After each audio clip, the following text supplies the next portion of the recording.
হাসিনা পতনের ৮ মাসে ৮৩৬ কোটি টাকার কাজ বাগিয়ে নিয়েছে কেবল একটি প্রতিষ্ঠান। চট্টগ্রামের মোহাম্মদ ইউনুস অ্যান্ড ব্রাদার্স দখলে নিয়েছে ২৮০টি ঠিকাদারি কাজ। এলজিইডি থেকেই পেয়েছেন ১৭৩টি কাজ। সাউজের ৮১টি আর পাউবো থেকে তারা হাতিয়ে নিয়েছে ১৫টি কাজ। ইউনুস ব্রাদার্সের এমন মাফিয়াগিরিতে দিশেহারা প্রতিদ্বন্দ্বীরা। তাদের অভিযোগ, অন্তর্বর্তী সরকার আমলে নয়, ইউনুস ব্রাদার্সের উত্থান ঘটেছিল ফ্যাসিস্ট শেখ হাসিনার আমলে।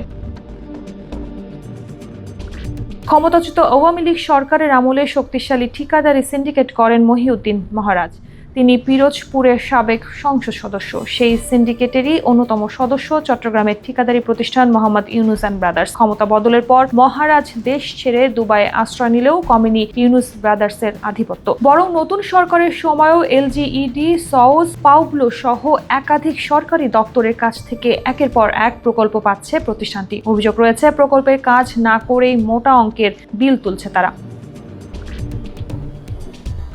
সরকারি নথিপত্র বিশ্লেষণে দেখা যায় ২০২৪ সালের ৫ অগস্ট থেকে ২০২৫ সালের ৩০ এপ্রিল ২৮০টি প্রকল্প হাতিয়ে নেয় ইউনুস ব্রাদার্স। দেশের ১৫টি জেলাতেই তাদের একচেটিয়া দৈরাত্ম্য। একদিনেই সর্বোচ্চ ১১টি কাজ পেয়েছে প্রতিষ্ঠানটি। এক মাসে কোনো জেলায় পেয়েছেন ২০টিরও বেশি কাজ।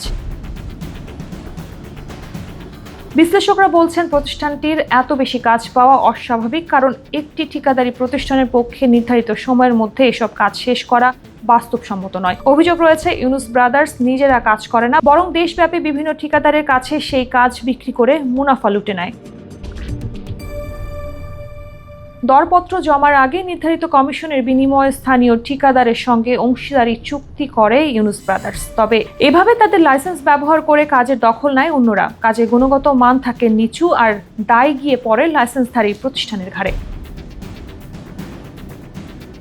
সবচেয়ে বড় চাঞ্চল্য ধরা পড়ে ইউনুস ব্রাদার্সের বিরুদ্ধে তদন্তে। পিরোজপুর এলজিইডির নির্বাহী প্রকৌশলীর কার্যালয় থেকে ১,৬৪৭ কোটি টাকার বিল তোলা হয়েছে কাজ না করি। এই দুর্নীতিতে সংশ্লিষ্ট ছিলেন সাবেক মন্ত্রী রেজাউল করিম মহারাজ এবং তার ভাই মেরাজুল ইসলাম। ইউনুস ব্রাদার্স ছিল এই সিন্ডিকেটের মূল অংশীদার। দুর্নীতির অভিযোগের পর অনেক প্রকল্প এখনো ঝুলে আছে। কিছু কাজ নতুন করে শুরু হলেও গুণগত মান নিয়ে রয়েছে বড় প্রশ্ন।